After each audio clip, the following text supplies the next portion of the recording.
uJesu Kristu inkosi. Ngizocela sisho lo mhlabelelo bese ecilongweni lethu wokuvula inkonzo. Emva kwawo kuzoba khona ikhwaya ezongena ezoyithethela ukuze sibambe isikhathi sezwi egameni lenkosi ethu Jesu ngaphazamiseki. uJesu Kristu inkosi. La 149 ecilongweni 149 ecilongweni egameni lenkosi ethu Jesu. Jesu Kristu inkosi. Oh, sindisi Jesu Kristu, uwe olilo sili yebo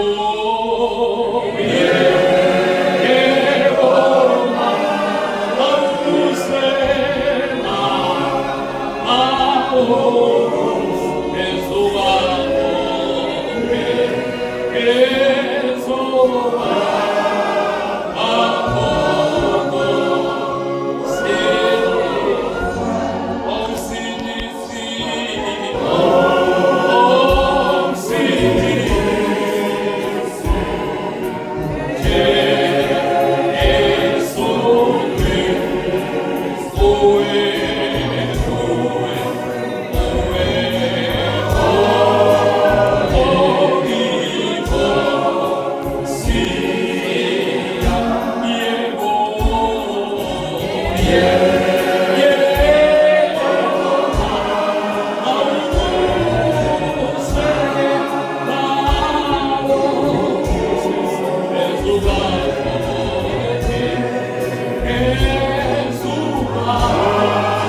Jesu Kristu inkosi, ngicela ize phambili. Jesu Kristu inkosi. Ayize ngiyacela ngokukhulu.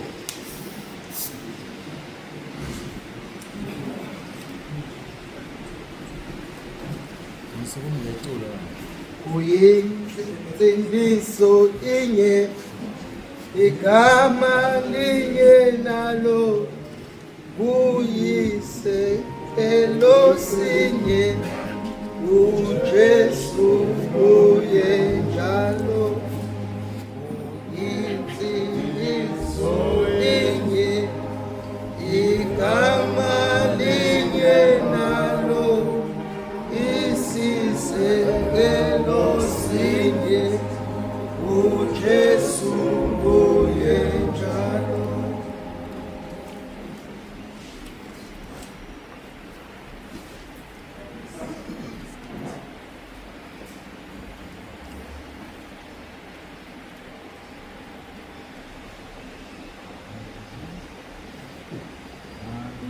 Yenze indumiso, Imfundiso umfebe wami, wangikhiphe ebumnyameni, ngokuthwala izono zami.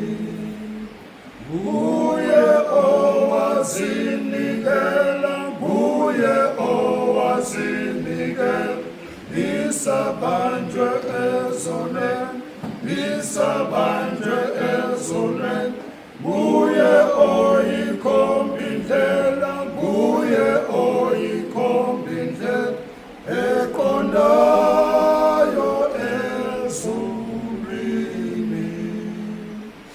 Ngikhumbula lawa meva owahlatshwa iwole eGolgotha ngenxa yami, isenguye mubi nje. Wangihlenga mina moni, wangihlenga mina moni, ngisaqonda emlilweni, ngisaqonda emlilweni. Wangikhipha osizini, wangikhipha osizini, wangibeka ebomini. Ngikhumbula igazi lakhe laphalazwa ngenxa yami, ezandleni ezinyaweni yalinyazwa iNkosi yami. Manje ngiyathethelelwa, manje ngiyathethelelwa, konke okubi okukimi, konke okubi okukimi, senginikwa impilo yona, senginikwa impilo yona evelayo eNkosini.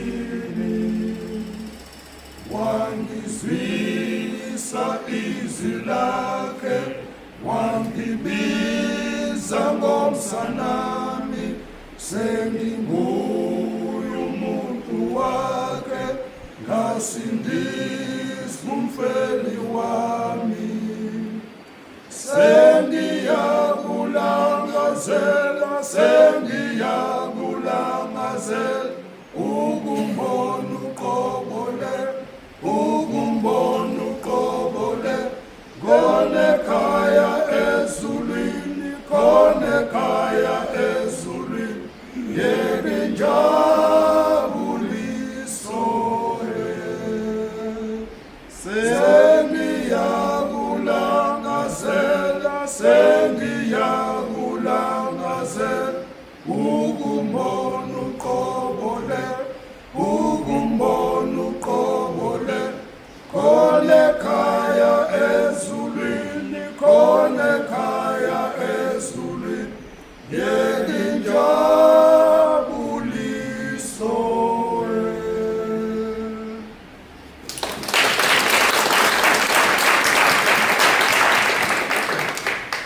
uJesu Kristu inkosi. uJesu Kristu inkosi. Ukuhlubula izandla enkulu.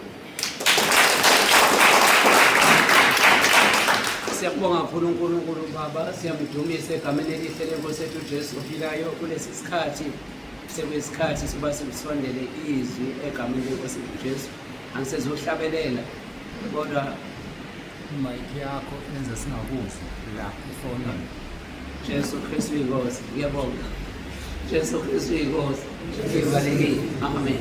Siyabonga kakhulu uNkulunkulu sekuyisikhathi sokuba usondele siye ezwini. Kodwa ngikafishane ngichaze ukuthi baba usibonisa uZulu eWilfontein lo omphambi kwenu egameni lenkosi yethu uJesu ophathiswe uhlelo. Siyambonga kakhulu uNkulunkulu nangani nokuhlanganyela ekwelihle igama lenkosi yethu uJesu. Amen. Sengizocela ukudedelela baba ukuba eze phambili azosikhonza ngezwi egameni lenkosi yethu uJesu. Amen. Jesu Kristu inkosi. Sicela sivule lapha ku-49 etilongweni. Osibheki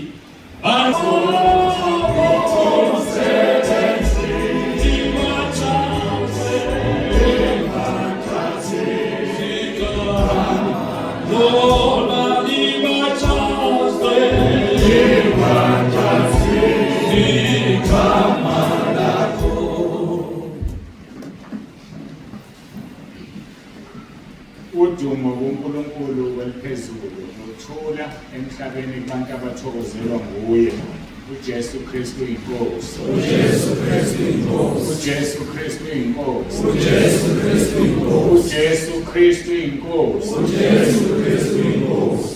Ngisamdulisa uNkulunkulu ukuthi siphinde sihlangane emva kwelunch ushayele idimoni lokuthoma malala balala abantu emva kokudla ngazi ukuthi ukudla kufike kwenzeni emzimbeni. Ngiyababona nje abanye indlela sebehlezi nayo ngiyaphansile mama naye lo hlezi seyangibuka ukuthi ngibuka yena ngisho ngibheke phansi. Hey manje lo hlezi ngayo-ke donsa ubuthongo vele hlala kanti hlezi esofa. Hayi angiyeke nganibuka. Siyambonga kakhulu kuNkulunkulu. Sesizongena enkonzweni engunamba 4 ngoba sibala sisuka izolo. Number 1 kuyizolo, 2, 3 ekuseni, 4 lo bese kuthi-ke kodwa ngeka 5 ntambama. Ngithi emva kwalana kunobufakazi, unendodana unobufakazi, sizozwa-ke befakaza-ke abafowethu. Siyamdumisa uNkulunkulu sovula izwi lethu lona liyomgogodla. Chapter 1 kaGenesis verse 26. Chapter 1 kaGenesis verse 26. Angithanda seke bese siyaqala sifunde sifunde lezwi.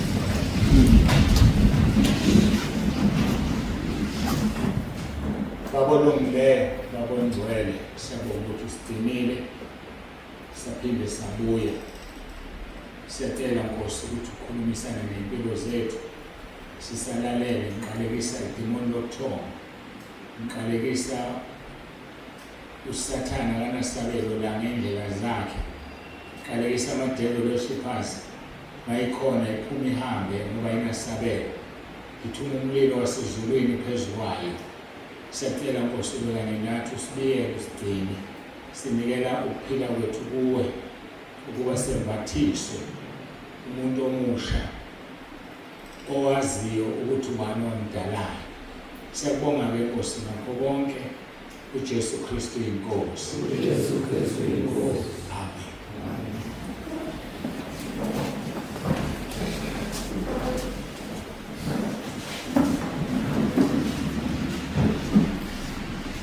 Verse number 26. uNkulunkulu wathi, masenze abantu ngomfanekiso wethu, basifuze, babuse phezu kwezinhlanzi zolwandle nezinyoni zezulu, nezinkomo, nomhlaba wonke, nezilwanyana zonke. Siyakhumbula-ke sikhuluma ngenhloso kaNkulunkulu ngomuntu. Uthi number 1 masenze abantu ngomfanekiso wethu, number 2 basifuze, number 3 babuse. Sibhizi-ke ngendaba yokufuza uNkulunkulu. Sizoqhubeka khona lapho nenhloso number 2 la sithele enkonzweni edlule. Umuntu uma umfuze kahle, umfuza ngokukhuluma, umfuza ngokwenza, umfuze ngokuhamba uhambiso kwakhe. Siqhubeka lapho-ke ngokumfuza ngokukhuluma. Ngiyabonga. Uma umfuze kahle awukhulumi noma yini noma kanjani, uyaligada ulimi lwakho. Uyasibhalela umpostoli Pawulo ngomoya kaNkulunkulu kwabaseEfesu chapter 4 verse 29 uthi makungaphumi emlonyeni wenu nalinye izwi elibolileyo. Elinjani izwi elibolile? Izwi elibolile izwi elingakhi. Izwi elibolile siyazi ukuthi izwi elimbi. Into ebolayo enjani? Esiphelelwe isikhathi akunjani? Uyingozi umuntu ukhuluma amazwi abolile. Elinjani izwi elibolile?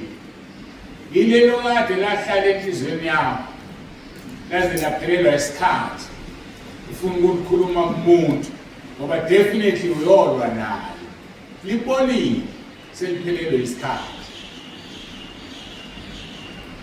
lezi zinto oziplanayo mhlawumbe umthola ubani mina ngomtshela mina ngimsabi mina mhlawumbe mina ngiyamsaba mina ngizomtshela ngisathi umtshele lo bese libonile lelo suku liphelelwe isikhathi i-expire ngolimi esijwayele ubisi ulu-expire uthenga e-supermarket liyagulisa into ephelelwe isikhathi iyagulisa akungaphumi izwi elibolile kumzalwane akayigadi into ayikhulumayo ungakhuluma izwi eliphelelwe isikhathi ngoba ufike uliplani uqede akutshela umoya ongcwele uma usenaye athi ungayikhulumi le nto izomlimaza phikelele wena izibole ngoba uthola ithuba zama konke okusemandleni uNkulunkulu ukuthi anganihlanganisi usagcwele usathuthele uzame ngakonke amandla wena ukuthi unihlangane makuwukuthi kuyayiwa kuye ufike ungamtholi thuthele kakhulu yazi ukuthi uma uthuthela ukwazi ukucabanga uma uthuthele lo muntu uhlezi engqondweni yakho akayikhokhi irent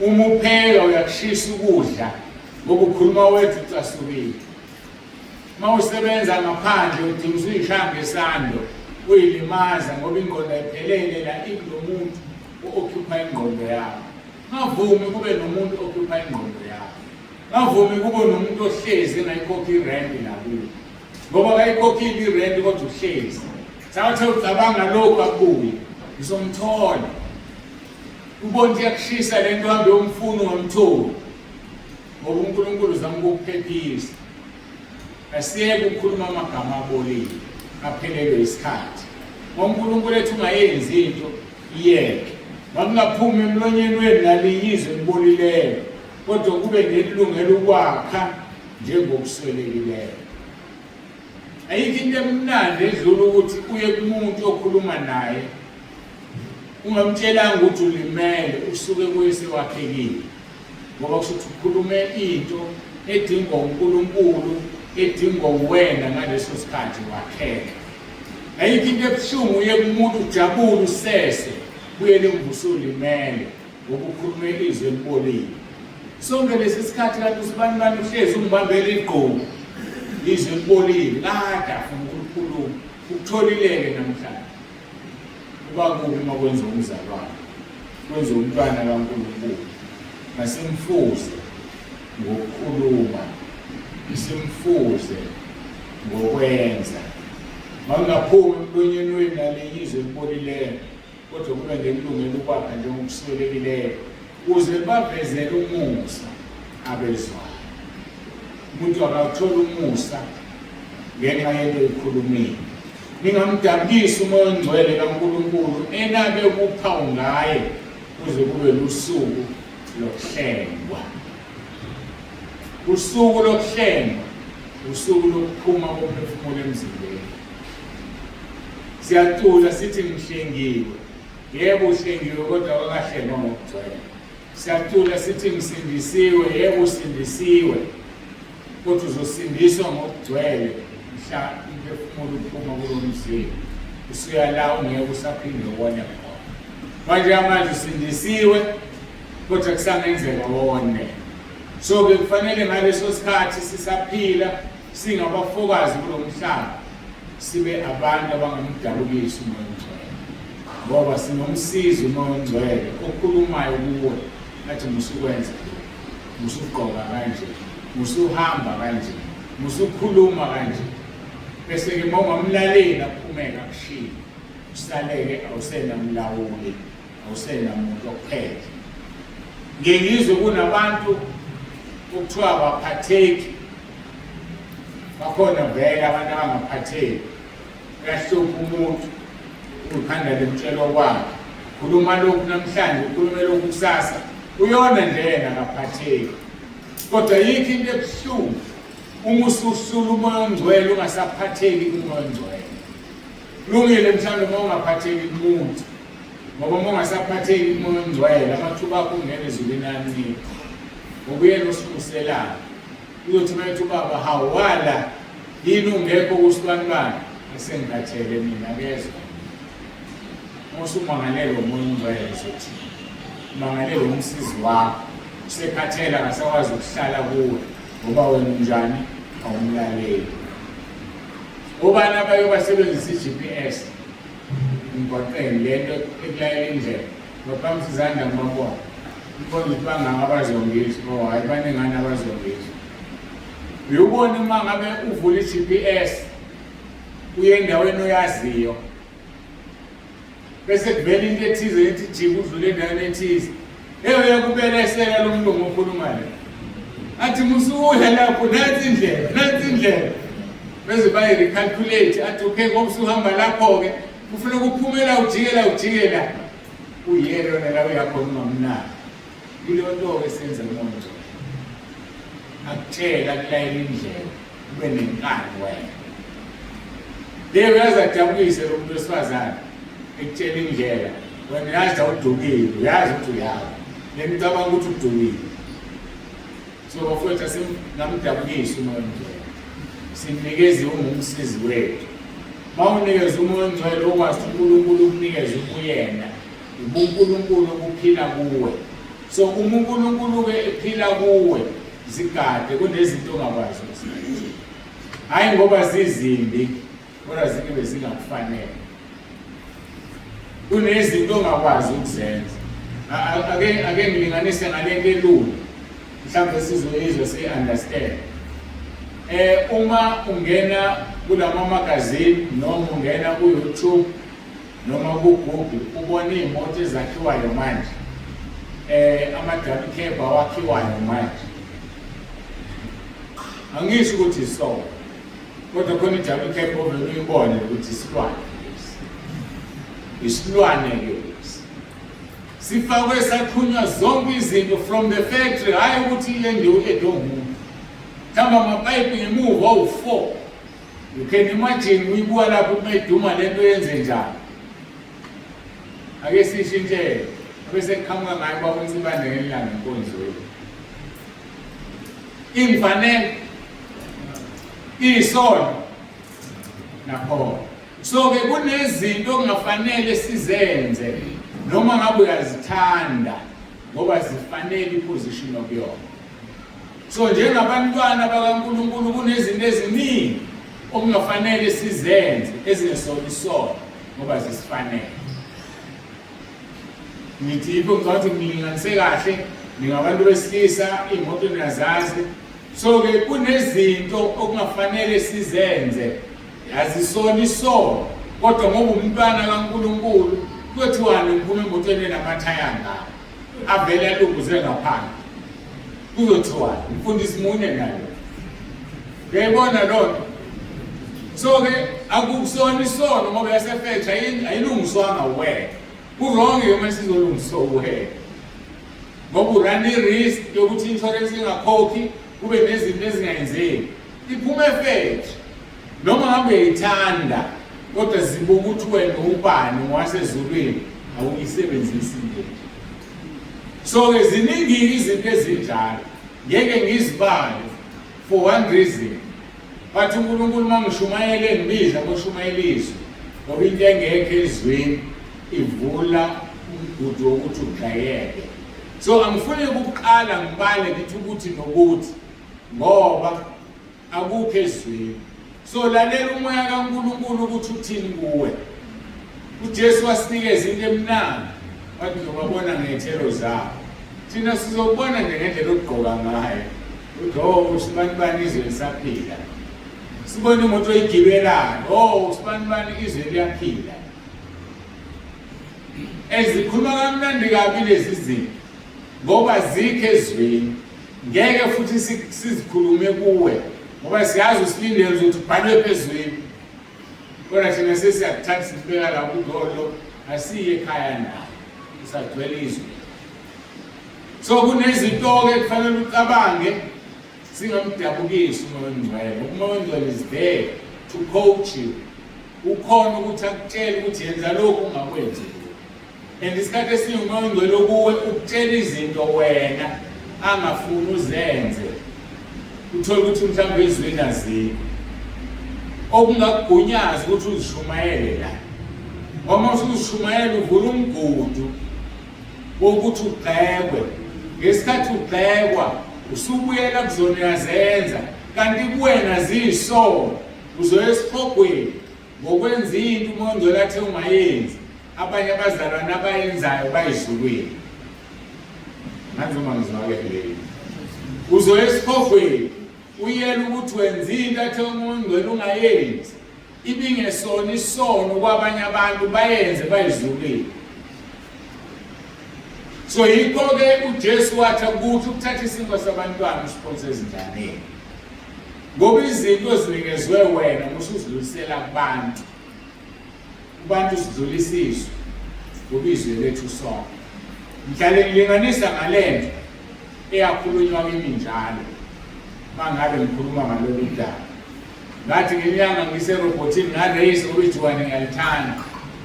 Wakhuluma izwi kimi lathi owami akareyise ngakhe. Akukho ezwini. Futhi bakhona abareyisa abazongena ezulwini. Kodwa mina I for one akufanele ngireyise. Mina mangireyisa ngizongena ezulwini. Yalo ngizowesibogweni. Siyayibona-ke leyo. So-ke uma abantu ngisebenzisa igama elibi bengayeka ukusinikeza imibono yabo namaphupho abo belindele ukuthi siwenze singaphila kamnandi kabi.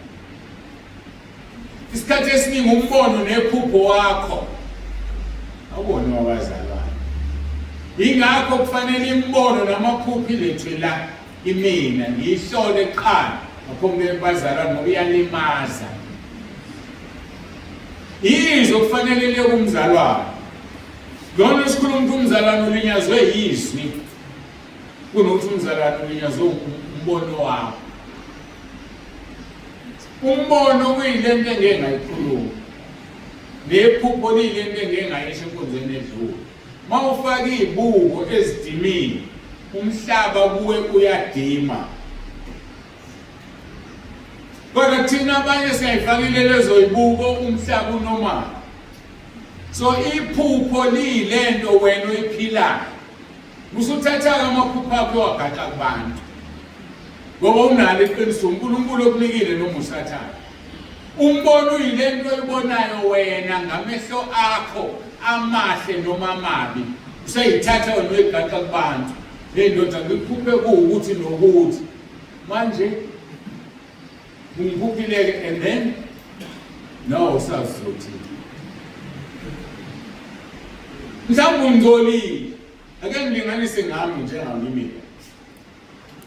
Yazi uma kunesangoma la noma kunenyanga la umbono mhlawumbe engakubona ngami kwelikamoya ngoba nabo bake baphiwa amehlo kamoya bazongibona lo ngishumayela la ngigaxe inyoka la kunenyoka ephambene la umbuka ngamehlo akhe ayiwona uzophumala nethi yazi umfundisi unezo zelini yena umfundisi uthande ngikubona bakholelwa ukuthi uyahamba ongena emanzini uphume nenyoka kubona inyoka inhle yayibona lento le bese umntwana kaNkulunkulu ongcwele mhlawumbe ungibona ngimi la eduze kwami on my right hand kuma uJesu phambi izandla kunamanxeba thi yazi ngibone eshumayela emina Nkosi uJesu vele uyena ozoyibona lento ngoba ungcwele ngeke ayibone ngengcwele ongengcwele ngingcolile ngifana naye ongcwele ngingcwele ngifana naye anonezwa lento.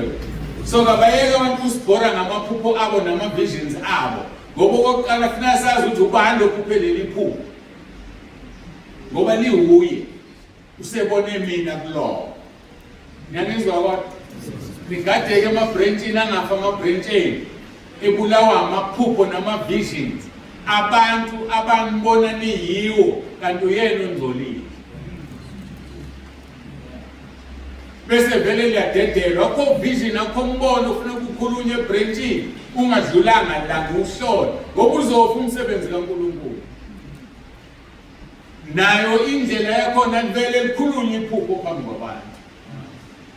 Liyalimaza umbona ubona phambi kwabantu uyalimaza. Kufuneka ukhulume endaweni efanele. Kuleyo ndawo efanele bese ukhulunywa ngendlela. So angazi kwenzakalani emabranchini. Kodwa kuyafika ukuthi ngizule kuleyo. Nigada angashayeka amabranchini. Angisho ukuthi imbono mibi. Ningangizwa kahle. Umbono uya ngokuthi obonayo bani. Usuyavela. Umshumayeli ichazwa kahle lena. Kuthiwa iphupho livela ngemsebenzi oyenzile emini. Bese kudaleka iphupho. So uwenzani wena emini? Yikho usuphupha nje. Mawathenza imisebenzi obumnyama, uzophupha izinto zobumnyama. Mawathenza imisebenzi emihle, uzophupha izinto ezinhle. So iphupho nombono ulethwa kumholi, letha kumfundisi ebranchini, alalele ezwe ukuthi hayi ayingangaye adlulisele kwakunsibande mayingengangaye. Into eyingozi ngendlela emangalisayo le. Kodwa futhi ephilisayo umivela uNkulunkulu, ebulalayo umivela kuSathane. iBhayibheli lithi uSathane uyazishintsha zenze ingelosi yokukhanya. Yini engenza uSathane? Ayikho into engavimba uSathane ukuthi abantu abane-influence bangibone mina ngithwele. Ngoba ufuna uSathane kudunga ukuthi unsibande uthwele ukuze umsebenzi kaNkulunkulu ushayeke. Bebembala uNkulunkulu aveza kubo ukuthi lo muntu akathwele uthunywe uNkulunkulu. Ngoba vele iqiniso liyiqiniso alikholakali kodwa futhi ngeke usihlobise. Kodwa manga wakholakali mawahlobisa yakholakala. So ke usemqoka ke bengazi ngingeneleti wezembono but izinto ezikhona lezo kufuneka nizigade ziyalimaza. Nabefundisi kufanele makunombono awubona ukuthi akuthunga abe nendlela yokudlulisa. Kodwa ngoba uNkulunkulu asikhonze irobot nodoli yokunika ithuba lokuthi ngitshele sikhoxe silizwe ngaphambi kwalebantu. So gadani ungalimali umsebenzi kaNkulunkulu ngamaphupho nama-visions afile. Akhona namaphupho nama-visions amahle kodwa nawo afuna ukugada. uNkulunkulu akaliphikisi izwi lakhe. Ngiyangizwa akasoze aliphikise. Khona lento uNkulunkulu asisize ngayo. Uma uyile esikoleni wokusebenzisa uGoogle uyobona to your advantage. Ziningi lezi Google endlulile kodwa yokusiza ngelinye ilanga. Omunye ngiyakhumbula kudala wangilethela iphupho elaliphatha isando. Ngisazi wayishayane ngaleso sando. Langilahle iphupho wangisemusha esikoleni. Ngashona kuGoogle ngathi ngicela lonke ivesi elikhona elikhuluma ngehema. Google wabuyisa. Isando kanti kaNkulunkulu. Understand kangcono leli yaphupho ngoba uNkulunkulu mayikhuluma ukhuluma izwi lakhe. Kodwa likhuluma mhlawumbe ngendlela eqashile. So ngeke siwazi zonke amavesi eBhayibhelini. So umuntu mayeletha umbono uhlole ngezwi awuliphikisi izwi. Lithini izwi ngalento ekhulumayo. So noma awulijwayele iBhayibheli senginika itip go to Google uyifide lo uzokunika uGoogle amavesi akhuluma ngalo. Usiyawezwa lithini iBhayibheli ngalento ayikhulumile. Enginika itip. Abanye bebengayazi. Iphupho lihlolwa ngezwi. Umbono uhlolwa ngezwi. uNkulunkulu akaliphikisi izwi lakhe noma ngabe kutheni noma kwenzeka. So ngamhlonipha lo muntu ngeze ukuthi obesebenzisa izwi lapha kade ukuthi angisakukhumbula ukuthi wayiphupheni kodwa ngikhumbula ukuthi wayiphupha isando. Akupheli kimi ngoba ngakwazi uNkulunkulu ambona ukuthi ngoba phela ngangakalazi namanje angilazi iBhayibheli kodwa kusafana. So ngashaya uGoogle wanginika amavesi anesando ngeze ukuthi isando izwi likaNkulunkulu.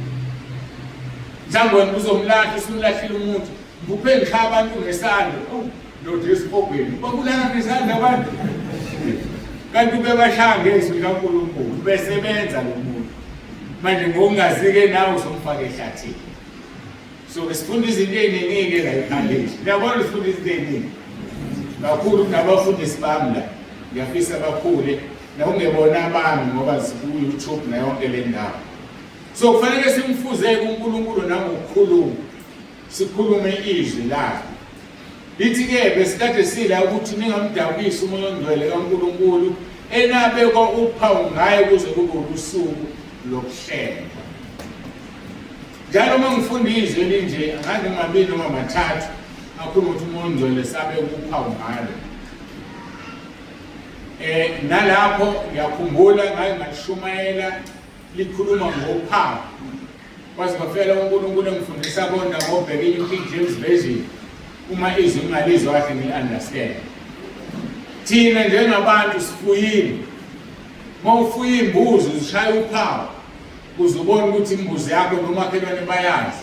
Uma ufuye inkomo uyishaya uphawu nasemaplazini imfuyo ishaywe imphawu ubone inenombolo la noma ine-alphabet ethize esiswini uphawu. So bahumushi beBhayibheli bahumusha kabi. Mawuya kwelesingisi asishayewanga uphawu olufana nolwembuzi nenkomo. Uphawu okhulunywa ngalo la seal. Isil isivalo noma uphawu olwenza ukuthi lento ingavulwa. Dala kumabhalwe incwadi enkosini okukhona into eyayibomvu kwakufishisa ibeke thuzu ibonakala mayivulekile. That is a seal. We have been sealed by the Holy Spirit. Sivaliwe sabeka uphawu lukaNkulunkulu kodwa hayi lolu uphawu olushayo ufana nolelwane. So bese kwenza izwi ungali-understand uthathe nenye indlela kanti lusho enye indlela. So ke sishaywe uphawu sivalelwe sisealed ngomoya ongcwele okufanele singamdabukisi ngoba uma simdabukisi iyaqhuma lesili aphuma hamba. Lesili ivimba ukuthi ungashaywa amadimoni ungashaywa usathane. Lesili ingumoya ongcwele uqobo lwakho uyakuvikela. Kodwa manje uzothatha ngokwethu thina amaZulu ukuthi imfuyo ishaya uphawu uthi ungashaya uphawu lwasezulwini engabe luyisiphambane noma luyini kanti akusikhona lokho. So ke sivalelwe sisealed ngomoya ongcwele ngakho ungamdabukisi ngoba uzosuka bese uba sobala besezeli. Asingamdabukisi ukuthi kube usuku lokuhlengwa kwethu. Bese ke nangu-31 ephindele ekukhulumeni konke okubabayo nentukuthelo nolaka nomsindo nokuhlambalaza makususwe kini kanye nakho konke okubi. Masifuna ukumfuza mazisuswe lezi zinto. Okubabayo umuntu uyakhuluma izwi liyababa. Izwi elibabayo elinjani? Uma udla into ebabayo uba inhlanhla uyigwini ngiphimisa ngamapelepele noma uhlafu upelepele lo babayo omncane lo uzophimisa ngithi ngifune noma amanzi noma yini angazi sisebenziswana uzama ukuqeda ukubaba. Uma ugwinyile kwadlula lento ebabayo uzoyithola uma usendlini encane ayiyawenza umsebenzi nalapho futhi. So ngakho ke ngamanye amagama asingabi namazwi ababayo. Umuntu ayisolo ukuthi uhlanganele nawe ngoba usumtshele into emlimazayo. Kuzona zonke izinto esizitshela abantu. Ngakhulume okubabayo ngoba noma usuyikhulula kuzokuhluma. Yini la umuntu ezikhulula khona kwelikamoya isathi usuvuma isono sakho. Yazi ukuthi kunzima ngeke ngasho kunzima kanjani ukuvuma izono. Abanye babantu ngosuku lokuvuma izono omunye ngitshela ukuthi lokhu kusila ngaze ngidle bakusekana ngilinde isikhathi sami ngiyesaba ngiyakhathazela. Awukusabani nami ngizokuhleka ngizolalela mina umsebenzi okuthandayo ngiyesabeka nje. Isiphi lesi sikhathi sefanele akhiphe le nto ebabayidlayo siyamfumana etoilet. Anti phela ngiyingize ngetoilet. Ngoba lapho la uthitha khona wonke ukungcola kwakho. Moya lapha etoilet akwazi ulizwe etoilet uthi ungene ufilalelayo mfethu umsizi. Ngezilake ngophethe isizwe. Nosibani ubela kade ngizolisa. Ngangizolisiwe. So ngamanye amagama umuntu ovuma kuyizona akakutshela ukuthi ubani kade ethini. Wese abafundisi bezoshumayela nezono zabantu la. Ayikho into embi njengaleyo. So isono umuntu ovuma kuyisono kufanele afane netoilet. Ngisho ngezindoda ilandelo umngayo. Ngeke ngithi unkosikazi indoda yakho kadithi. Ngingenaphi lapho mina. Walaba abantu abakhuluma nami. Mina umsebenzi ubakhuleka ethi uNkulunkulu abaxolele. That's all. Ngeke ngikuhlulele nami ngezami izona engazivuma engeke ngithande ukuzisho. So lo uphoqe isima akathandi naye ukuthi ayitshele mina. Kodwa izwi lithi akangitshele khona ngizomkhulekela. So kufanele ngifane netoilet. Ngingasho lutho. Akukhuluma zaqede. Makukhona engakuzwa kufanele ngizwe mase ngithandaza into ekhona mina ngimbuze ukuthi angizwanga la uthi kwenzekeni ngomoya omuhle ungamthreatenish angathonga usamazi ngikhuluma into embi nangethi angiphindi. Ebona lo konze ejulele nje emangalisayo uvuma izona. Ijule kakhulu kulovumisayo kunalovumayo. Ngoba mawunganakile izokulimaza wena uvunywa kuwena. Izokulimaza and mayikulimazile ubonana ngento eyodwa njalo uma uhlangana nalo muntu kuyisono sakho futhi ususithwele sekwesakho and okubuhlungu lapha sibobheka kahle ukuthi uthwele isono somuntu. So inkonzo ejulile leyayifuna uyithatha namehlo yenze noma ubani. Umuntu awusakwazi ukumhlekisa ucabanga isono sakho. Mawumbona khumbula lento eyikhulumile. It's wrong akwenziwa lokho. Ungakwenzi ungavumisi izono uma usakwazi ukuthwala izono zabantu. Yedwa sithwalele izono uJesu. Thina sikwazi ukuyithwala. Mina-ke ngathandaza ngathi inkosi ungisize. Mangiqeda ukukhuluma nomuntu ngiphohle yonke into ade yisho. Ngoba ngiyifuna. Ngiphoqwe isimo. So uNkulunkulu-ke akusize. Yazi khona abantu abathandayo ukuvumisa izono. Bayathanda. Bona befundisa. Bathanda indaba. Kodwa ngifuna ukutshela ukuthi mina ngatshela ukuthi uNkulunkulu mangakhuluma ngesono somuntu ngoba sengisithwele ongilahlela sona isikhopeni. Ngomxolela lo muntu. Kodwa indaba isisele nami so angifuni nami ukusala ngendaba. Funa sonke sihambe sezulwini. Konke okubabayo ukuthelo nolaka nomsindo nokuhlambalaza makususwe ini kanye nakho konke okubi. Verse 32 maniphathane ngobumnene nihawukelane nithethelelane njengalokhu uNkulunkulu wanithethelela kuKristu. Simele ukuphathana ngobumnene. Sihawukelane, sithethelelane ngoba uNkulunkulu asithethelela kuKristu. Uma ngabe anginaka ngikuthi kabe kuthetheleleni. Ngeze ngicabanga ukuthi mhlawumbe umuntu uzocabanga ukuthi ngiyambuka. Kanti ngisho honest ukuthi anginaso isikhathi. Manje umuntu ngiyaxolisa bakuthi bande kwenzeke abana ngemphendula egama eLord Jesu Kristu inkosi siyaxolela ulele phambili ngoba nje ukuxolisa efana nokubonga yini enye ofuneka ngiyenze ngizabona ngixolele akukho fana nokubonga ngasho kaningi ngiyabonga mfethu yazozonke ngiyabonga ukuthi igama lithi theni ngiyabonga. So akusizi impress umuntu ukuthi uyabonga uvela ushilo ukuthi uyabonga nokuthi impress umuntu ukuthi umxolele uvela ushilo wathi umxolele. And-ke ngake ngasho ngigade futhi WhatsApp ngithi ngiyakuxolela okwazi ukuthi into oyenzile anginawo amandla okuxolela mina njalo anginawo amandla okwenza izulu lixolele mina ngixolela uma ufuna ezulwini uthi uJesu uxolelani ukuze ngixolele.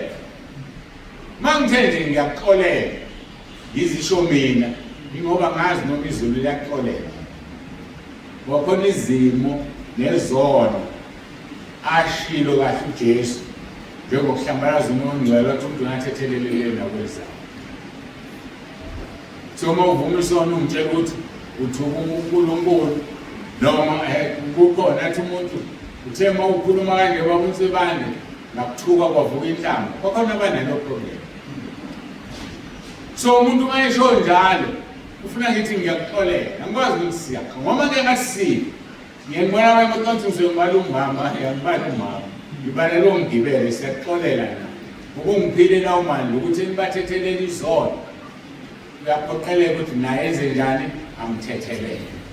So mangithi siyaxolela okwazi ukuxolela ezulwini mangithe ngiyaxolela ngoba ngazi umxolelo wezulwini so ngifunda ukuzigada lapho ngiyaxolela mina bathi wena nezulu ngizobona uzenze njani ngisangeni so nongadala mangabe ubonile ukuthi ngiyaxolisa bamtsibande ngolo ngithi siyaxolela kodwa manje ngathi ngixolela ngedwa hayi kuyakuthanda ukushuba ke lapho nyawuzofunda kwezawo uJesu Kristu inkosi uJesu Kristu inkosi uJesu Kristu inkosi nansi ke enye into ethanda ukukhulunywa abantu amazwi ayize ubona ngani ukuthi ukhuluma amazwi ayize ubona ngoba mawusuzama ukukhumbula ukuthi kade uthini usibanibana ukwazi ukukhumbula kade ukhulumise ngizolahla ngokukhuluma amazwi ayize ikhona lento engekuphoqa uma uhlezi nomuntu fela sengithule khona sathula nathi athi ngikhulume nje yenze ukuthi uxoxele awuyona-ke awasenzi so mayingekho into ofanele uyikhulume thula ngoba ukhuluma amazwi ayize uzozilanda ngawo ushilo uJesu Matthew 20:12 verse 36 no-37 kepha ngithi kini amazwi onke ayize abawakhulumayo abantu bayakuzilanda ngawo ngosuku lokwahlulelwa ngokuba ngamazwi akho uyakuthethwa nangamazwi akho uyakulahlwa asikhulumise okwakho ngoba ngamazwi akho uyathethwa noma uzulahlwa so amazwi ayizwe waqala nje ngento eyodwa nasikade sihlezi nosibanibani emsaxoxa yini kangalesixoxayo uyifuna ungayitholi okwazi ukusulahlile so kade wona ukuthi awuthukanga awuhlukumezanga muntu kodwa ukhuluma amazwi ayize anje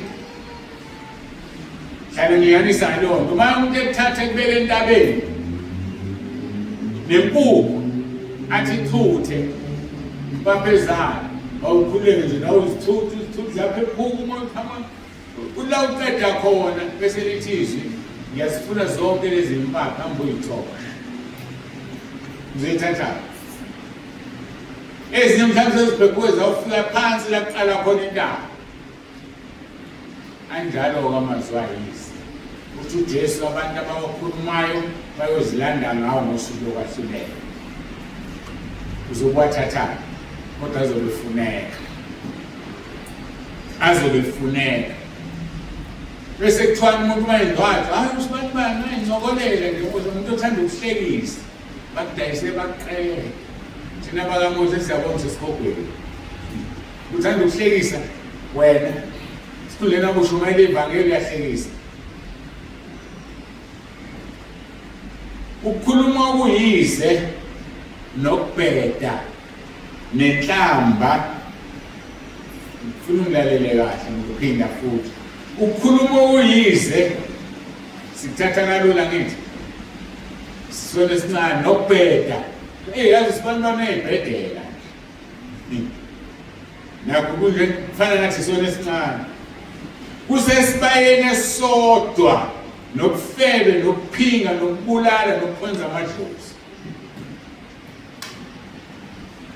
so uma ubheda nje wena because ukuyibhedela abantu bese beyahleka uhlukene nokuphinga nokubulala nokwenza amadlozi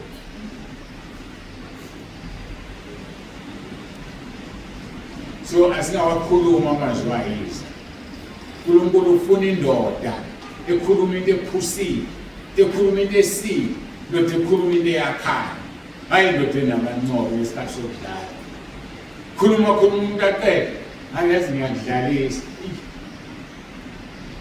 ngathi ngaswela umgodo wokuqala yona kaNkulunkulu ngesikhathi sokukhuluma into azothi uyayisola bese ethi uyedlala siyadlala nina sifuna izulu nje ufuna sasokudlala ngofuna izulu. Efesu 5 verse 3 kuya 5 yebo ukufela nakho konke ukungcola noma isangabe makungaphathwa nangegama phakathi kwenu njengokuba kufanele abangcwele nehlazo nokubheda nokulawula okuyizinto ezingafanele kepha kunalokho makube ukubonga. Athi uzile sesibayene esodwa makuphuza ukufela nokungcola nesangabe kuphuzwa nokubheda khona lapho ile yodwa ngabe ke ubaba ubheda ngabe insizwe ubheda abeka ubheda sakuthatha ukuthini ukudlala awungayidla akabe ufuna ukubona ukuthi usakwazi nokuhleka usubonile ukuthi usakwazi usesifogweni ke wena emihlekile. uJesu Kristu inkosi, uJesu Kristu inkosi, uJesu Kristu inkosi. Athi verse 5 sikhuluma ngabaseFesu chapter 5 njalo. Athi verse 5 ngokuba yazini ukuthi yazini lokhu niqonde ukuthi akukho sifebe noma ongcolileyo noma onesangabe ongokhonza izithombo nefa embusweni kaKristu noNkulunkulu. Akanalo ifa umuntu owenza lezi zinto. Khumbula ngithe ukukhuluma okuyize nokubheda nenhlamba kusesibayeni esisodwa nokufeba ukuphinga ukubulala nokukhonza amadlozi. So umuntu owenza lezi zinto uyisitha sikaNkulunkulu. Mase Kolose 4 verse 5 kuya 6 hambani ngokuhlakanipha kuba bangaphandle nithengisise isikhathi ukukhuluma kwenu makube nomusa njalo uyoliswe ngosawuthi uze nazi imfanele ubaphendula ngakho bonke abantu. Hamba ngokuhlakanipha ngoba ngaphandle nithengisise isikhathi. Mhlawumbe thina besothatha ngokubuntu umuntu akahlakaniphe esontweni akahlakaniphe ebandleni kanti into yokukhulumayo manje wasesifundisene kanjena nje uzothi ebhedela unesibindi akutshela ndiyo ndoda esifogweni usubhedela. Kodwa kuthiwa sihambe ngokuhlakanipha ngoba ngaphandle ngoba kulula ukuthi uma ngibhedile la sixoxa la nyanga ngabheda kusasa ngibuye yazi ngahlanganisela abantu ngabakhupha futhi ngaxolisa ngincokolile ngathi ngicela ningixolele. Kodwa umuntu ongakholwa akulula ukuthi uhambe uyoxolisa kuye. Yindaba kungelula. 1 ayizutholakala kalula. 2 mayisetholakele uzokubiza ukuthi uyahlanya. Uyahlanyeni wena. Ukuncokola ukuhlekisa kuyisono angisazazi izono uzofundisa umuntu ongaziyo ukuthi ugcina ususaba nalento usuyishilo ukuthi uzoxolisa. So kuthiwa sihambe ngokuhlakanipha abantu abangaphandle ngoba kunzima ukuyozithoba kubona uyoxolisa. Usuzidalela inkinga ngangikhulumile ekuseni umuntu okhuluma noma yini ku-TV mase kufanele ayiqoqa uzobathola labantu abadlala iy'tori bengagqokile ngokuphelele besifazane e-TV mase banjwe ukusindiswa okokuqala ngeke bavume kwi-TV umuntu ethuba ukuthi uyaxolisa. Bonke laba abantu ababukile iSouth Africa yonke naphesheya ababuka uhlelo lolu uyoxolisa nini kubona? Uyoxolisa nini? Mabela kufanele uxolise. And awubazi abesilisa abathema bekubuka bakukhanuka balala nawe bakungcolisa. Uyoxolisa nini? So asiqaphele ukuthi sihamba kanjani. Ngoba unguNkulunkulu ohlola inhliziyo avivinye izinto andike kube yilona loyo njengokomsebenzi wakhe nanjengokwesithelo somsebenzi wakhe. Leli verse uhloniphe Jeremiah 17 verse 10 uhloniphe ngayo yonke indlela. UNkulunkulu ohlola inhliziyo avivinye izinto sikhulumile ngale Glenn. Akunike njengokwezindlela zakho nangokwesithelo sendlela zakho. Ngihlale ngiliyonisa ngalo muntu osuke egebenga umuntu imoto. Uthi uhamba lo muntu afika mephutha imoto ngenkani amdune yona hijacking. Alumnikazi womuntu amdubula afe. Uzohola ngokubulala kwakhe. Kodwa kusezithelo zokubulala kwakhe. Uma ingane encane lobe kufanele ikhule ibe udokotela isakwazi ukukhulisa ibamba impunzi. Isilale emgwaqeni ngoba kwabulawisa kuseyisithelo sokubulawa kayise esisazonikeza ukubulala. Lihloniphe leliso ukunika njengokomsebenzi wakho abese kunika njengokwesithelo somsebenzi wakho. Lento wayenza inamiphi imiphumela isono sakho. So kufanele simesabe uNkulunkulu simhloniphe. Mawenza into wazi ukuthi ufuze yena ngoba ngeke azahlulele yena ngoba wenze njengaye. Kodwa mawenza into engafani naye ingakujabukela. Kuthiwa-ke ukukhuluma kwenu makube nomusa njalo kuyoliswe ngosawoti ukuze naze nifanele ukubaphendula ngakho bonke abantu. Usawoti uyolisa ukudla kube mnandi. So ukukhuluma kwakho makuyolise. Ungabe umphathi kodwa yiba umlamuli. Kula kufanele kuxabane khona abantu uyolise. Mhlambe labantu bayixabanela ngezinto abazikhulumile ukhona. Bamisa ukulalela lamadoda. Uzozuzana wena ngokushaya. Wena uzozuzana ngokushaya. Senizwileke into abanikhulumile yonke enixabanisa bathi buke kugcineni uzozuzana. Ekathula umnyama wajaziqinisile. Uswenzeni wena usuyolisile ukudla kunjani ukubi. Walamu. Asifunda ukuyolisa. Kula konakele khona upheshe. Kugcina into isilungile ingasabonakala ububi kanti imbi ngoba wena ufuna abantu bengalwi. Bachitheke igazi ukhona. Ngoba uzobizwa enkantolo ofakazi. Siyaqala hayi lo waqala sukela lo. Bese bekuzonda abantu omlahlana. So khathe yonke nje lento benze babuyisana iphelele la lento. Ngoba wena njani uyayolisa. Ukukhuluma kwakho makube nomusa njalo uyoliswa ngosawoti uzukwazi ufanele ukuphendula ngakho abangaphandle. Asidluleke la sibuka iphuzu number 2 and 3 ukumfuza ngokwenza. Kufanele siwathathele amaphuzu siwashayele isikhathi esisele ngoba inkonzo yento yokugcina kufanele sikhulume ngokubusa. Ngoba umthetho webesaqhubeka inkonzo abe siwahlukanisa kahle nje sikhulume ngo-number 2 abe inkonzo noma embili siye ku-number 3 abe inkonzo noma embili kuyima siyakhuluma ngokubusa. So kufanele siye ngokuyibhoxa manje ngoba ngeke iphele. uJesu Kristu inkosi. uJesu Kristu inkosi. uJesu Kristu inkosi. Asidinike ngokwenza njengaye kuphela. Kodwa kufanele simlingise. Umuntu umlingise. Ngisho umuntu ke mangithi umuntu uJesu kufanele simlingise. Ngoba sikwazi ukulingisa abantu. Izwi lenkosi abaseKorinte bokuqala chapter 11 sobheka uverse 1 sigomele ngo3 verse 4 and 7. Uthi kumpostoli Paul yibani ngabalingisi bami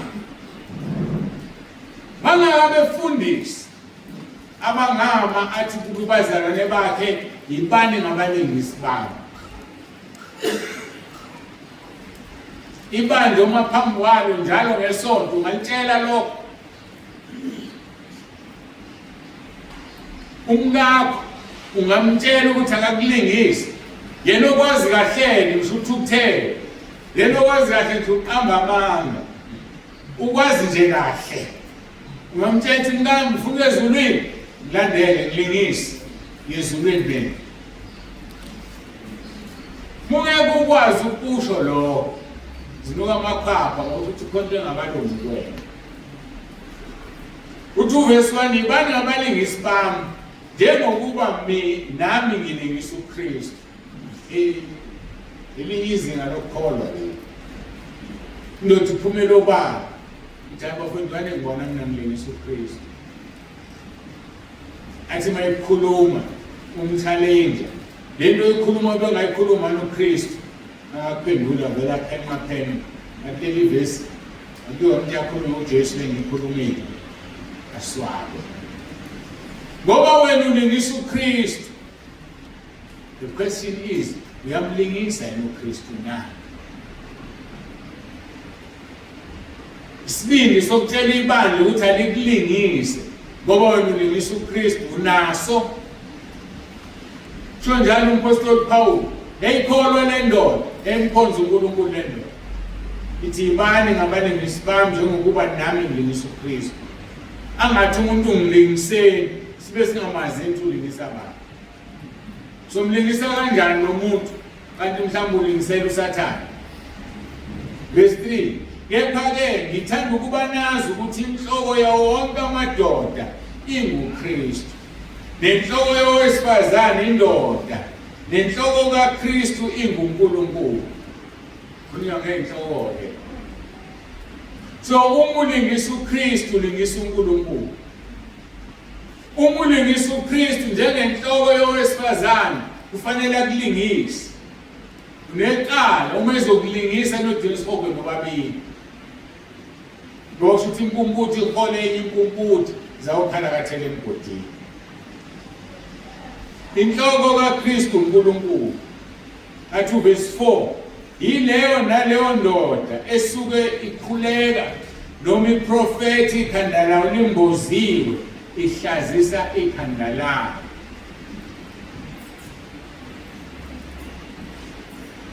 Eyathanda amadoda. Lezi insizwa zanamhlanje aziwazi nomthetho sakhula ngawo nje. Ibe isigqoko kusendlini la. Isikiphi isigqoko. Wes umuntu uyathandaza uthwele isigqoko. Umuntu uyaprofeta uthwele isigqoko. Profeta ngikhuluma ngokushumayela mina ngifuna ukutshela umuntu indaba. Yazi ukuthi ilimala phi lento. Kanjalo mhlambe lavela leli thu. Ngoba liyi-trap ungakazi uzulibona. Bangakanani abantu kuma-TV abavela beshumayela bethwele iqobo. Ngisho mina lezi igqoko zabo ezibaqakile lezi bishop nama-asha. Kanti ashumayela ey'bhakile. Lithini iBhayibheli? Sidluleke kulawo madoda. Siye kulawo agqokayo ngokufunda. Dokotela lo. Shayebo. Umbhizi yashumayela uthwele isigqoko.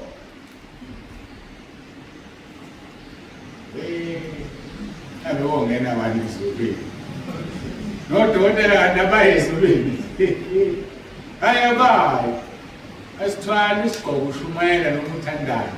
Sihlonipha uNkulunkulu awuthwali. Yileyo naleyo ndoda esuke ikhuleka noma iprofeti ikhanda layo limboziwe ihlazisa ikhanda layo. Verse 7. Ngokuba nempela indoda ifanele umbozi ikhanda lokhu kungumfanekiso lokhu ingumfanekiso nodumo kaNkulunkulu. Kepha owesifazane udumo lwendoda. Owesifazane ufanele athwale. Ambekwe emabandleni. Biza shumelo wesifazane shumeza amadoda akathwele. Phuma inwele. Shaya idread lide lishaya inqeni ngapha emuva. Kodwa amadoda. Kufanele athwala mboze ekhanda lakhe. Nangazi ukuthwala. Kuya kulento engihlale ngikhuluma. Ngithi radio. Ibhokisi le imali netheshi ezi-200 uphume lapha kugesi noma ungahamba ugesi ufaka amabhetri lizokunika itheshi ezi-200 usathanela imubi khona ungamkali umuntu ngentshumayelo intshumayelo ayisho lutho umkali umuntu ngomoya ohamba nentshumayelo yakhe bayashumayela abefundisi bamanga. Manje umfundisi wamanga sengasho ukukamba mama. Ngoba kusuke kushiwo ukuthi usebenzela uSathane. ngeke ngishumayela isiso komfundisi osebenzela uSathane. Akashumayela iqeqebu. Bathi umbuzo usekutheni bayasindiswa inabantu cha. Sathane ukade lokho. Lagcwala ibandla bayithela imali akhulume kanye iphuma imali. Okuyalalelwa. Kodwa bamlalele kwesikhophi. So kufanele ugade ubani omaphambi kwakho. Mayisemile phambi kwakho kwenzakalani. Uyasindiswa noma uvela ubande njengathakazela umuntu. Mawusuphumile ikhumbula intshumayelo. Hey, kathi vuthi inkonzo namhlanje. Ayikhabe shumela uSibani namhlanje. Ubethini awubuze interested. See, azophindela thina. Ufundele iphizwi akalazi. Kade kumo amen no hallelujah khala amakhwela. Khala man of the memory. Moment nangikhankala ukudala. Man of the moment. Ukukhulunywa ngoman of God. Nize ningisize bafowethu, ningisize. Yeneza ngempela. Base ngiqala ukubizwa ngoman of God ngidonzele eceleni Lord basomsuphumile. Usuphumile endleleni ngitshela. Ngoba lento esikhathi ngena ungaboni. Angifuni. Ngoba mina ngiyena man of God, ngisiqhila sikaNkulunkulu, ngisiqhila sikaJesu, yena ongibele ngisebenzela yena. Base ngiqala ukuba indoda yakhe, man of God. Ama-man of God siyawabona boshiwe emajele adlungula, enze zonke izinto lezi engasile ebandleni. Ama-man of God ke la, ama-man of the moment. Abantu besabona nanokuthi iyabalulaza lento. Man of the moment uthi umuntu wesikhathi uyadlula nje. Wesikhathi uyadlula. Ajabula umuntu man of the moment. Uya-introduce uSibani wabanu usho zonke izinto professor udokotela kanjani. Ajabule nathi. Sebekuprofethile nje bathi uyadlula wesikhathana. Kanti ithi iBhayibheli loyo wenza intando kaNkulunkulu umile kuze bephakade. Sikhathela amadoda esikhashana. Amadoda esikhashana wasisi ndawo. 2 verse 4 yilona ndoda esuka ikhuleka nomprofeti ikhandala lumbozi hlazisa ikhanda lami ngokuba nempela indoda ifanele umboza ikhanda lokhu ingumfanekiso nodumo kaNkulunkulu. Lapho wesifazane uludumo lwendoda. uJesu Kristu inkosi. uJesu Kristu inkosi. Eselithi ngokuba indoda ayivelanga kowesifazane kodwa ngowesifazane wavela endodeni. Verse 9 ngokuba indoda ayidalelwanga ngowesifazane kodwa owesifazane wadalela indoda. Ayizitho kaNkulunkulu. Owesifazane wadalela indoda. Ingakho kuyindoda kufanele yazi ukuthi uNkulunkulu usenginikile kumakoti. Hayi umakoti ayifunele. Iyathusa lento. Athi umuntu uNkulunkulu wangikhombisa mina umfanyana wami. Ngambuka. Wathiwa nami umfanyana wami. Manje uthule nje akenzi lutho. Hey. Umfundisi uhlangabezana nezinto. Manje ubanjwe ukusaba ibandla ngabe uyayishelela. Manje uthi indoda lo muntu uthule mina uNkulunkulu wangikhombisa mina lo hawu. Wakhombisa ngane yami ubani namuntu. Wakhombisa kanjani? Ngamphupha mhlambe ngifaka iringi noma sishada. Hayibo. Indoda ayidalelwanga ngowesifazane. Owesifazane wadalelwa indoda. So indoda ezotshelwa kuthena nantu ubambo lwakho. Akuzutshela owesifazane. Ngoba yena udaliwe. Nathi ndile itilonga. Elami ngoba ngalithenga kithi. Ake sishintsheni ufuna ukudramatize lento. Sithi lidalelwe mina. So litilonga lizokhuluma lithi babonzibane. Lidalelwe yena. Angikwazi ukukhuluma ngoba ilona lidalelwe mina. Imina ofuneka ngikhulume ngoba mina ngidalelwe uNkulunkulu. Yena ofanele ngitshela thina ubambo lwakho. Ithanda ukuhlukana. Injalo kodwa yona. Awele futhi kushizo. Ayithi sifundise la.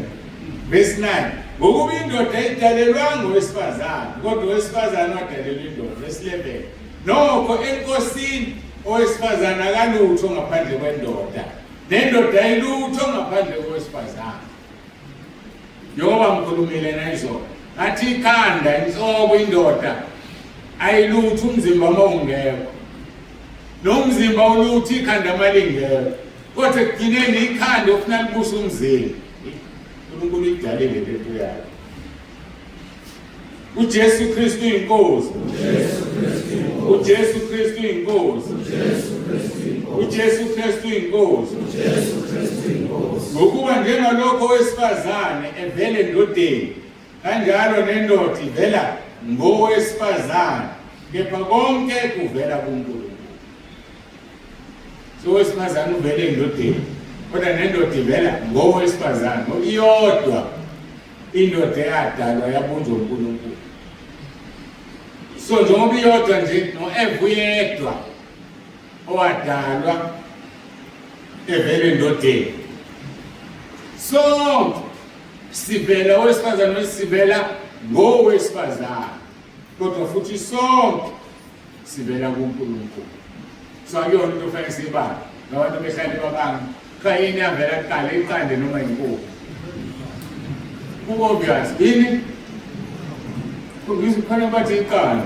Wawezwa ukuthi uNkulunkulu adala iqanda. Wadala inyoni, inkukhu iphona phansi kwenyoni.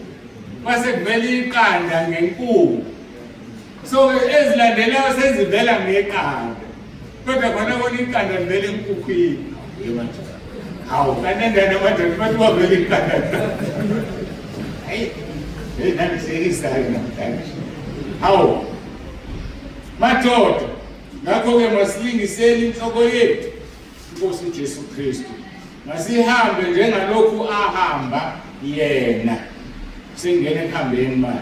Ongayazi Inkosi uJesu Kristu akakwazi ukugcina imiyalo yakhe. Ongayazi Inkosi uJesu Kristu akakwazi ukuhamba njengalokhu ahamba yena. So kufanele simazi. John 17 verse 3 lithi ukumazi uNkulunkulu Baba nendodana kuyingunaphakade. So the day wabazi ubheke kuyingunaphakade kuphinde nokuphakade. Ngeke ulahle sifokweni. So-ke ongayazi Inkosi uJesu Kristu akakwazi ukuhamba njengalokhu yena ahamba. 1 John chapter 2 verse 3-6. Ngalokho siyazi ukuthi siyamazi yena uma sidina imiyalo yakhe. Lowo othi ngiyamazi engadini imiyalo yakhe ungumqambi manga, iqiniso alikho kuye. Verse 5. Ngekho iqiniso la uthando lukaNkulunkulu luphelelisiwe kuye impela, ngalokho siyazi ukuthi sikuye. Lowo othi uhlala kuye yena umele ukuhamba njengalokhu ahamba yena. Umuntu uhlala kuJesu hamba njengalokhu ahamba yena, ngoba yena uzokugayida akuhambise lapho ehambe khona. Iphethe ngale nto le yeposter ye-Epix or yama footsteps. Ithi enye indoda, hawu Nkosi, ngiyabona ukuthi sasihamba sobabili lana, kodwa mase ngihlangabezana nezikhathi ezinzima. Ama-footsteps awodwa ukuthi usungibalekele wena ungasele. Athi uJesu awodwa ngoba ngase ngithwele. Asihambe naye ngoba uyathwalana. Mase kufika la ukhathala khona uyakuthwala. Mosuhlumelelile wathola amandla kubeka uhambe. Nihambe nobabili. Asihambe njengalokhu ahamba yena. Sikhumbuleke inhloso kaNkulunkulu ngomuntu, masenza abantu ngomfanekiso wethu. Basifuze babuse. Siqedileke inhloso number 1 no number 2. Inkonzweni elandelayo sizobuka inhloso number 3, ubusa. Lokho kudida abantu abaningi. Mawungena moto ubusi. Mfundisi abiza abantu zani ngizokunqaka iphiye. Kodwa niyasho babazalwane, ngiyabesaba la. Insizwe ngabesaba abantu. Ababulala umzimba bena wenza uthungo lokho. Mesabeni ukuthi sibulele. Mina yamhlambe nami ke ngamodome ngakazi. Ngibizwe indoda ithi ngizokunaka isithiyo. Mina before ngingakise umfundisi ngicela ukubuza. Buhlalelene esikhiye sami sonke yonke leminyaka. Awungitshengela kahle. Buhlalelene esikhiye sami. Ngizoyithola imoto lokho uzongingakisa nje. Ngikunika u3 months mangingayitholi ngiyabuya. manje-ke siyabesaba basho yonke into abayithandayo. Senze njani thina? Sivale umlomo. Mawusekhulumile phela ubaba, hawu baba, ayikhali baba. Siyambonga uNkulunkulu. Sithatheni i-break kodwa kufanele kusho MC lokayimini. Bese emva kwalokho-ke singene ebufakazini. Emva kobufakazi sobe sesiya-ke enkonzweni yokugcina. Siyambonga uNkulunkulu ukusiza sibe la ngenhloso yakhe. Ngiyathemba wonke umuntu ayazi inhloso kaNkulunkulu ngaye manje. Khona lehlekisa abantu izolo engithe mina, uhlaleleni ungabhani ngoba kunesibusiso ukugana ukufazana namnandi uNkulunkulu wababusisa. Uhlaleleni Bethoselwa manje ubani? Waze umntwana uJesu Kristu inkosi. Ngithandazile kodwa kulungile sisothandazana. Lele sisothandaza nami sengakhumbula ngisho eBhayibheli asibonge ilizwi. Nawe ungafika la phambili ufika ayaguqula ufuna sibonge ilizwi. Mase guqu MC asiyenze indlela. Baba uLungileyo wabongcwele uNkulunkulu nomusa siyabonga izwi lakho. Sikhulumile phakathi kwethu sisize sifunde ukudlula kumuntu. Silalele ukukhuluma kwakho. Silalele ukuyizwi lakho.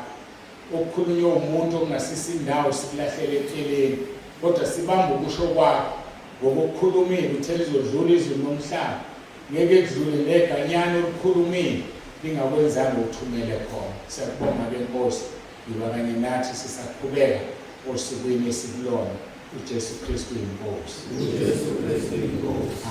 Amen.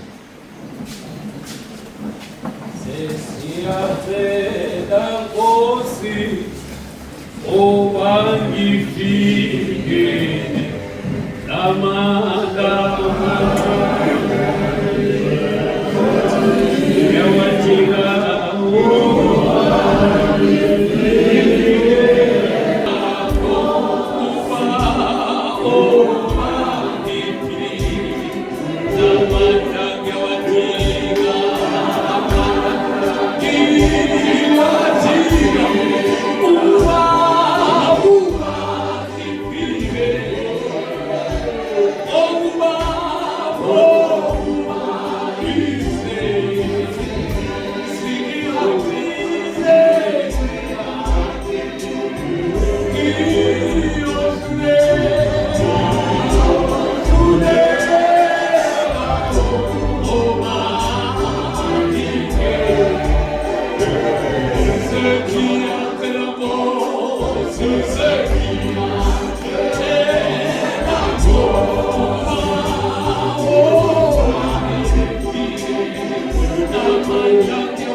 Baba egameni lenkosi yethu Jesu Kristu, uNkulunkulu wethu injele edwala insindiso yethu.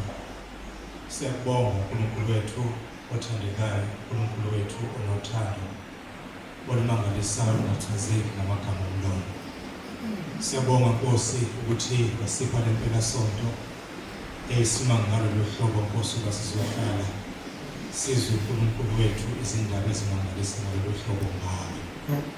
Nangecebo Nkosi nangenhloso yokuthi Nkosi umdala umuntu. Siyabonga Nkosi konke sesikuzwile uNkulunkulu ekusinikeza udumo. Siyacela ke Nkosi amandla njengoba sesihlabelele Nkosi ukuba usiphe wona ukuba sihambe Nkosi njengoba lokufisa. Siyenze intando yakho, silenze izwi lakho ukuze ukhazimuliswe. Sesifinyelela ke Nkosi emaphethelweni ale nkonzo Nkosi alesikhathi. Siyabonga Nkosi uqhubeka nathi. Siyacela ke Nkosi uphinde uqhubeke sizothatha ikhefu elincane ukuba Nkosi uphinde usithwale ngesandla sakho esinamandla. Sithi udumo lonke lifanele wena ke kungalinganiswa nawe. uJesu Kristu inkosi. uJesu Kristu inkosi. Amen. Amen.